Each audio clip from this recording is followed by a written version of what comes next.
valorização do cotidiano, resgate das raízes brasileiras, crítica à realidade brasileira, crítica ao parnasianismo, renovação artística, liberdade estética e experimentação artística livre. Do que a gente está falando? É isso mesmo, nós vamos falar sobre o modernismo no Brasil. O modernismo no Brasil ele acontece de 1922 a, alguns críticos dizem, 1980. Então vamos lá que nós vamos dividir em 3 fases. A primeira fase ela vai ser de 1922 a 1930, que é conhecida como a fase heróica. Por que é a fase heróica? Porque vai ser onde os artistas, os escritores, eles vão gritar: olha só, nós vamos fazer uma arte diferente, nós vamos fazer algo que seja uma ruptura a tudo que está sendo feito. E vão ganhar muitas vaias, mas eles vão conseguir criar, e aí esse criar entre muitas aspas, uma nova arte, uma arte brasileira. Dizendo que não estava importando nada do exterior, mas a gente vai perceber que muitas das artes, sobretudo nas artes plásticas, vai ter coisinhas ali que foram buscadas dentro do modernismo europeu, mas vamos lá. Então, o que é importante pra gente na primeira fase do modernismo?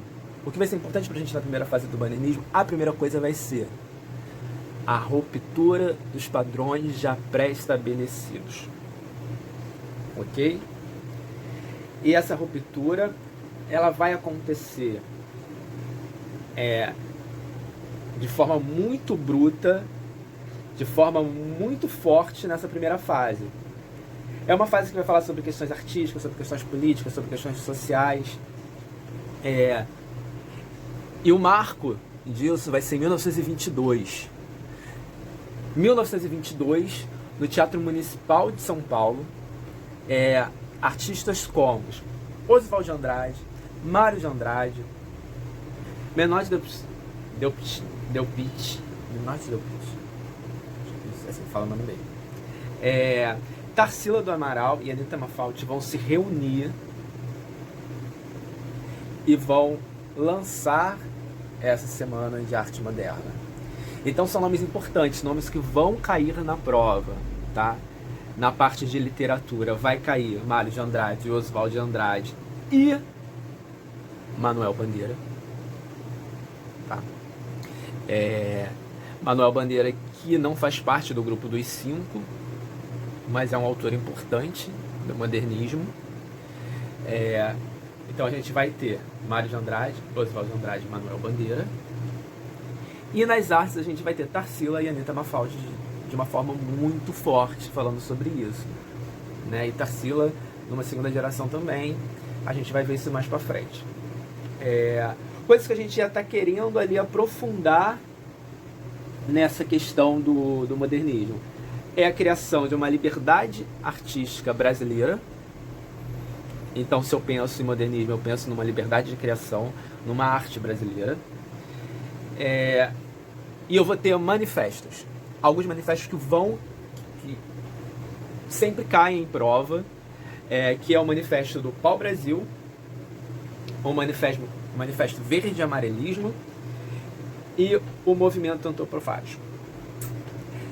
E tem que ficar também de olho em 2 revistas que eram super importantes e que falavam sobre tudo que estava acontecendo na época, que era a revista Glaxon e a revista de Antropofagia. Essas 2 revistas elas vão falar sobre esses artistas, esses literários da época, tá? Essa é a primeira fase do modernismo, que vai de 1922 a 1930. E aí nós vamos para a segunda fase do modernismo. Segunda fase do modernismo que vai ser de 1930 a 1945. É uma fase conturbada que vai ser Era Vargas, vai ser Segunda Guerra Mundial. Então a gente tem todo esse ambiente político, ambiente de guerra, em cima desses artistas, em cima, né, não só do Brasil, mas no mundo, né, que está borbulhando essas questões. E aí nós vamos ter o quê? A segunda fase, se a primeira fase era chamada de fase heróica, porque era a fase que ele estava no peito e dizia, nós vamos mudar, vamos fazer uma arte, a segunda fase vai ser esse segundo momento, que é de 30 a 45, vai ser entendido como nós estamos nos consolidando como artistas. Então é a fase da consolidação. Mas é uma fase que está ali envolvida com Era Vargas, com Segunda Guerra Mundial, enfim. Então a questão social, a questão de brigas e essa questão político-social, ela vai estar muito latente, principalmente na literatura nessa época. Então nós vamos ter Graciliano Ramos, que vai escrever Vidas Secas, Raquel de Queiroz, com 15, Jorge Amado, falando sobre Salvador, sobre a Bahia e tal, José Luiz Rego, falando sobre o Menino do Engenho. E aí eu vou destacar para vocês aqui Graciliano Ramos, que vai falar em Vidas Secas, né? Acho que é uma das principais obras que a gente tem da literatura brasileira, Vidas Secas. Acho que todo mundo deveria ler, quem não leu, leia Vidas Secas. Onde os personagens eles sofrem, né? Eles sofrem com uma secura que é uma secura que é daquele ambiente árido do Nordeste e tal, mas também que é uma secura interna de sentimentos, e uma secura que você pode entender através dos versos e das palavras escritas por Graciliano Ramos, sabe? Até a cachorra lá, cachorro que se chama Baleia, ela também sofre com isso, então tipo, vale muito a pena ler Vidas Secas. E aí a gente vai para a terceira fase do modernismo agora, e aí essa terceira fase, que vai de 1945 a 1980, é conhecida como a geração dos 45, ou então como a geração intimista. O que ela vai fazer? Ela vai falar sobre questões intimistas, questões do eu, do interior, né? E aí a gente vai ter autores como Clarice Lispector, como João Cabral de Melo Neto, Guimarães Rosa. É uma geração que ainda vai estar falando sobre essas questões sociais, como a segunda geração, que vai de 30 a 45, mas é uma geração que vai estar lidando com o fim do Estado Novo, o governo militar, né, a ditadura militar, e vai estar lidando com o fim da Guerra Fria. Tudo isso, esse cenário político, né, não só brasileiro, mas mundial, vai estar interferindo nisso tudo, porque assim, esses artistas da geração que aconteceu, né, no governo militar, eles vão passar por uma censura.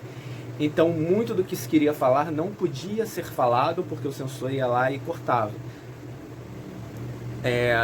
Estou só colocando isso aqui porque isso vai ser importante quando eu trouxer artistas da terceira geração para a gente discutir aqui, sabe? Bom, mas é bom entender assim, né? Essa terceira geração, assim, bem pro vídeo não ficar longo, ela vai ser uma geração que vai ser mais intimista, que vai falar mais sobre o eu, sobre o que o personagem está sentindo, o eu lírico está sentindo, e vai lidar com essas questões de ditadura, essas questões de censura impostas pelo Estado. Basicamente isso. Alguns críticos vão dizer que essa geração que vai de 1945 a 1980 já é um pós-modernismo. Outros vão dizer que é a terceira fase do modernismo. Então pode ser que caia em prova para vocês como pós-modernismo ou como terceira fase do modernismo. E aí, salientando autores importantes dessa época, tem a Clarice Lispector, João Cabral de Melo Neto, Guimarães Rosa, como artista importante. Eu tenho o Arthur Barrio, por exemplo, que a gente vai trabalhar, eu vou fazer um vídeo só sobre ele. É isso.